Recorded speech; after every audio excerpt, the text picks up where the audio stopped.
अंगारे ते सुबुह जो सवेर सां ट्रक जेका आहे जंहिंमें कोयलो उहा कराची खां अची रही हुई हिन तरफ़, जॾहिं त सवार जेको कोच हुयो उहो कराची तरफ़ वञी रहियो हो त ठेड़ी बाईपास ते जिते डाइवर्जन आहे उते खौफ़नाक हादसो पेश आयो।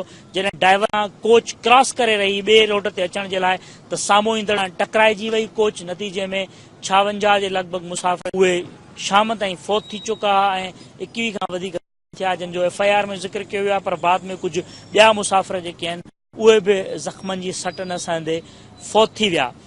मोटरवे जे SSP सखर फैसल अब्दुल्ला चाचड़ पारां मोकिलियल हिकु रिपोर्ट में ॼाणायो वियो आहे त 6 दफ़ा मुख़्तलिफ़ वक़्तनि ते नेशनल हाईवे अथॉरिटी खे लेटर लिखिया विया ऐं उन्हनि लेटर्स में ॼाणायो वियो त हिन डाइवर्जन खे ठीकु कयो वञे ऐं हिते साइंस लॻाया वञनि, हिते निशान लॻाया वञनि त जीअं साम्हूं ईंदड़ का बि गाॾी जेका आहे उनखे ॼाण मिली सघे, उनजे ड्राइवर खे ॼाण मिली सघे ऐं उहो पंहिंजी रफ़्तार ते बि कंट्रोल करे ऐं गाॾीअ खे डाइवर्ट करण जे लाइ उहो एहतियात खां कमु वठे। पर 6 लेटर जेके हिते लिखिया विया मोटरवे पुलिस जे तरफ़ां, उन्हनि जी मोट में नेशनल हाईवे अथॉरिटी जे तरफ़ां हिकिड़े बि लेटर जो जवाबु न ॾिनो वियो ऐं नई को हिते के कमकार करायो वियो, न डाइवर्जन खे हटायो वियो, न निशान लॻाया विया त जीअं कंहिं बि ड्राइवर जी का ड्राइविंग वक़्तु रहनुमाई थी सघे। हैदराबाद खां वठी करे हिन खैरपुर डिस्ट्रिक्ट ताईं मुख़्तलिफ़ हंधनि ते केतिरनि ई किलोमीटरनि ताईं हीअ रोड खोटियल आहे ऐं जंहिं रफ़्तार सां हीअ रोड खोटियल आहे उन रफ़्तार सां कमु पियो हले, कमु तमामु सुस्त रफ़्तारी सां पियो हले नेशनल हाईवे जो ऐं खोटराई तेज़ रफ़्तारी सां पई हले ऐं ॿई ट्रैफ़िक ईंदड़ ऐं वेंदड़ ॿई ट्रैफ़िक जेके आहिनि उहे हिक ई रोड ते हलनि थियूं। नतीजे में हादसा जेके आहिनि उहे मामूल बणियल आहिनि। नेशनल हाईवे ते आए ॾींहुं वॾा वॾा रोड हादसा थियनि था, केतिरा ई माण्हू फौत थी वञनि था, ज़ख़्मी थियनि था, पर हिन नेशनल हाईवे जे कम में तेज़ी न आई आहे। सिंध हुकूमत जे तरफ़ां नेशनल हाईवे अथॉरिटी जो ही संगीन जेको मामिलो आहे उनखे ठहण वारो उनखे कॾहिं बि संजीदगी सां एतिरो हाईलाइट न कयो वियो आहे, संजीदगी सां वफ़ाक़ ॾाढो मौक़ुफ़ न रखियो वियो आहे। नतीजे में नेशनल हाईवे जे अथॉरिटी जे कन ते जूअं बि नथी चुरे ऐं कमु आहिस्ता आहिस्ता हले थो ऐं रोड हादसा बि थींदा रहनि था ऐं माण्हुनि जूं ज़िंदगियूं जेके आहिनि उहे सदाईं दाव ते लॻल रहियल हुजनि थियूं। साईं एॾी मुश्किल आहे, जंग बंदि थी वञे, काथे आराम थो करणो पए, ब्रेक हुते हणो, हुतो ख़राबु, हुते ब्रेक हणो, कोच वारा अॻियां अची वेंदा, वेगन वारा अॻियां अची वेंदा, कोई हिनखे झलण वारो न आहे। वेगन ईंदी त पंहिंजे लाइ घुतणी बीह रहंदो, ईंदो कोच वारो घुतणी बीह रहंदो, माना हुनजे लाइ कोई हिसाब किताब ई न आहे, जीअं अचंदा जीअं अचनि था। हाणे असां ट्रक वारा वज़नदार गाॾी काॾे कयूं, हेॾे कयूं था बि केरियूं था, हेॾे कयूं था केरु, वेगन वारो ईंदो बि घुताई वेंदो, कार वारो ईंदो बि घुताई वेंदो, असां परेशान ट्रकनि वारा। लोड गाॾी हलायूं आस्ते पंहिंजो सिलो पंहिंजी रोड सां, उहो रोड बि खसियूं था, हेॾो ईंदो घुट खकरी ड्राइवर, कार वारो ईंदो ओवरटेक कंदो, लॻे थी गाॾी वरी असांजो जुर्म, बड़ी गाड़ी आ। जो गाड़ी रोड के ऊपर खराब खड़ी होती है ना, असल में हक उसका होता है कि गाड़ी को टो करके या खींच के किसी साइड पे खड़ा करें ताकि दूसरी ट्रैफिक के लिए मसला ना हो। इस रोड पे ये हालात होते हैं कि रात को जो गाड़ी खड़ी है उसकी कोई लाइट ऑन नहीं होती और उसकी वजह से आने वाले ड्राइवर को बड़ी तकलीफ होती है। सर पे चढ़ के उसे पता चलता है कि सामने गाड़ी खराब खड़ी है या रोड बंद है, तो जो एक रुका है जो उसके पीछे से आएगा, जाहिर है या वो रुकेगा या जो रुके हुए के अंदर गाड़ी को मारेगा, कुछ तो करेगा वो। असांखे सिंध में तकरीबन तमामु घणो हज़ार हूंदो आहे। कराची खां वेंदे सादकाबाद ताईं बाईपास ताईं उबाड़े ताईं बकिया परते पंजाब रस्ता बि सही हूंदो आहे। बाक़ी सिंध में दाख़िल थींदा आहियूं हज़ार हूंदो आहे। हर जगह ते रस्तो पटल भॻल हूंदो आहे, रोड भॻल हूंदो आहे, न का डायरेक्शन जी ख़बर पवंदी आहे त कोई निशान लॻा डायरेक्शन हिन पासे आहे या हुन पासे आहे, काई ख़बर न हूंदी आहे। न हाईवे वारा करनि था न मोटर वारा करनि था, कोई निशान कोन्हे, काई बि शइ कोन्हे हिन में। ट्रैफिक पंहिंजे लेके हलंदी थी रहे, जात से हादसो थियो, हलनि चालो वञनि, उहो ड्राइवर जी मर्ज़ी आहे। न हाईवे वारो ज़ाहिर थींदो, न को नेशनल हाईवे वारो आहे, न को मोटर वारो, कोई बि कोन्हे। ॾिसो त काथां खां वठी किथे केतिरा हादसा थिया आहिनि। पंजाब में हादसो कोई न हूंदो, ईअं पंजाब में को कुदरती हादसो थींदो, ॿी ॻाल्हि आहे, बाक़ी ईअं हादसो कोई न हूंदो। हालांकि गवर्नमेंट जी पीपुल्स पार्टी 5 साल रही हिते पहिरियों वफ़ाक़ में, हाणे सूबे में आहे, कोई बि ख़्यालु न आहिनि। वॾो ॾुखियो जे किरासन जी तकलीफ़ आहे वॾी, हुन में हिकिड़ी गाॾी ओचितो अची थी वञे, असांजो वरी ओवरलोड बोझलोड आहे, उन में बि जेको आहे असांखे माना तकलीफ़ वॾी थी थिए। हिकिड़े चकर में ईअं मोटरसाइकिल वारो आयो, कार किरासन कई, हिकु साइड ते हुयो, उहो वीचारो मरी विया, 2 ॼणा मरी विया। वरी डाक्सन आयो, उनखे बि ईअं गाॾी लॻी, उनजा बि 2 माण्हू मरी विया हिते ई, इन जाइ ते थिया आहिनि।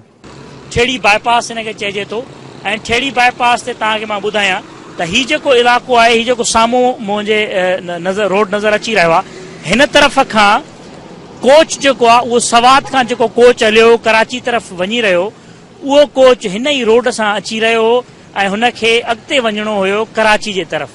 जीअं ई हिन मक़ाम ते जिते मां मौजूदु आहियां, हिन मक़ाम ते जीअं ई कोच पहुतो त हिन बिल्कुलु राइट हिन ई मक़ाम ते नेशनल हाईवे अथॉरिटी जे तरफ़ां हिन रोड ते रुकावट बीहारी वई, हिते मलबो रखियो वियो हुयो ऐं ब्रेकर क़ाइमु कयो वियो त जीअं का बि गाॾी जेका आहे उहा अॻिते न वञी सघे। ऐं हिन डाइवर्जन जिते असां मौजूदु आहियूं, हिन साम्हूं डाइवर्जन जेको नज़र अचे पियो, इन डाइवर्जन खां जीअं गाॾी अॻिते वञी करे सॼे हथ वारे रोड ते चढ़े ऐं उते वन वे रोड थी वञे, जीअं ॿई कराची खां ईंदड़ ऐं वेंदड़ ॿई जेके ट्रांसपोर्ट आहिनि, ॿई जेके गाॾियूं आहिनि, उहे हिक ई रोड ते कन्वर्ट थी वञनि, डाइवर्ट थी वञनि।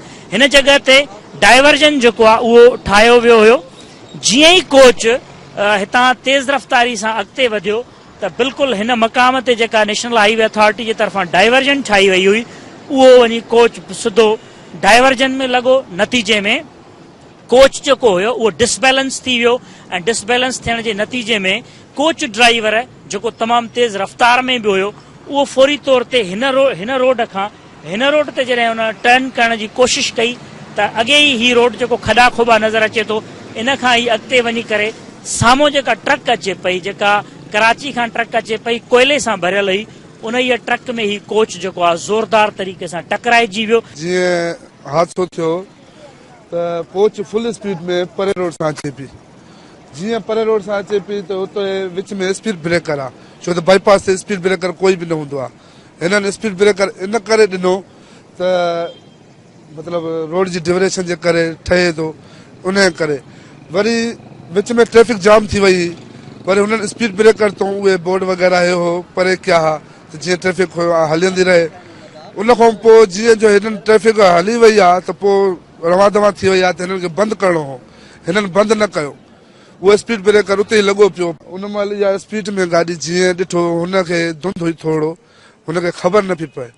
यकदम जो ब्रेकर अची वियो त हिन टर्न ॾिनो, ओर ते कट टर्न जो ॾिनो त हिन जा ॿई व्हील सीधा थी विया, कल्टी थी गाॾी, कल्टी थी अॻियों 10 व्हीलर अचे पियो, ट्रक अचे पियो। जीअं जो कल्टी थी वञी सिधो ट्रक खे लॻी आहे, स्पीड में हो ट्रक खे जो लॻी आहे त धमाको थियो।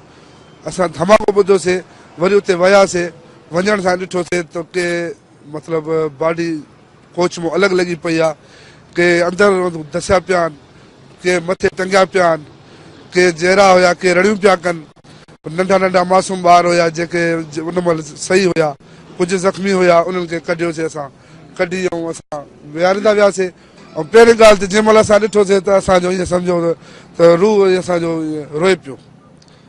असां उन महिल ॾकूं बि पिया ऐं उहे जिस्म कंहिंजी बांह हुजे, कंहिंजी मुंडी हुजे, उहे खणो पिया त उहा असांखे अलाए छा पियो थिए। ये सिंध की हालत बहुत ख़राब है रोडों की। ये पूरे सादकाबाद तक वन वे सारा वन वे शुरू है। हैदराबाद से ये सारा वन वे शुरू है और हम बड़ी मुश्किल से आए, बहुत परेशानी से हम आए। पंजाब का रूट बड़ा ज़बरदस्त है और बहुत उधर जब हम पहुंचते हैं तो हमें बड़ी खुशी महसूस होती है। हम समझते हैं कि बस हम अभी इंशाल्लाह सुकून से पहुंच जाएंगे और खैर खैरियत से पहुंच जाएंगे। पर जब हम इधर सिंध के अंदरूनी सिंध के पास जब जिधर से गुजरते तो हमें बड़ा डर लगता है रास्ते में। ये हादसा जो अभी हमने देखा है गाड़ी में हुआ, इससे हमें और डर लगने शुरू हो गया। हितों जो आहे डाइवर्शन थियो, हितों अॻियों जेको आहे सो हुते पियो पंहिंजो बजरो रेती हुन ते पई पंहिंजो हुन ते हा डाइवर्शन पियो, हुन ते कोई सिग्नल न हो डाइवर्शन जो। पर हुन जीअं स्पीड में आयो, हिकदमि स्पीड में अची करे हुन गाॾी जीअं टर्न कई, टर्न करण सां गाॾी जेका हिकदमि साइड वारी कल्टी थी पई, कल्टी थी वञी गाॾी में लॻी, ट्रक में वञी हिकदमि धमाको थियो। धमाको थियो त जीअं असां भॻासीं त पोइ हाणे तव्हां पाण सम्झो था त हुन में मंज़र छा हूंदो माण्हुनि जो।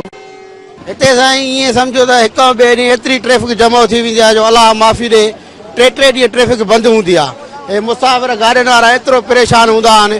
हे जेको नओं जेको नेशनल हाईवे हिननि ठाहियो, इहो साईं वधि में वधि 2 महीना हलियो।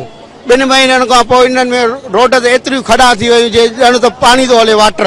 नेशनल हाईवे अथॉरिटी जा जेके अमलदार आहे, उन्हनि जे हुकुम ते मुलाज़िमनि जे तरफ़ां फौरी तौर ते हिन डाइवर्जन ते जेको मलबो रखियो वियो रोड ते, उनखे हटायो वियो। हीउ जेको वाक़े वारो हंधु आहे, हिन साॻे ई वाक़े वारे हंध ते 12 भेरा अॻु बि हादसा थी चुका आहिनि। जीअं मूं तव्हां सां ज़िक्र कयो, 19 हादसा थिया आहिनि मजमूई तौर साल 2014 में हिन एरिया में। मोटरवे पुलिस मूजिबि 12 हादसा जेके आहिनि उहे हिन ई मक़ाम ते थिया आहिनि जेको हीउ डाइवर्जन आहे जिते असां मौजूदु आहियूं। कैमरामैन सईद वयो सां गॾु जान मोहम्मद महर, KTN न्यूज़, ठेड़ी बाईपास।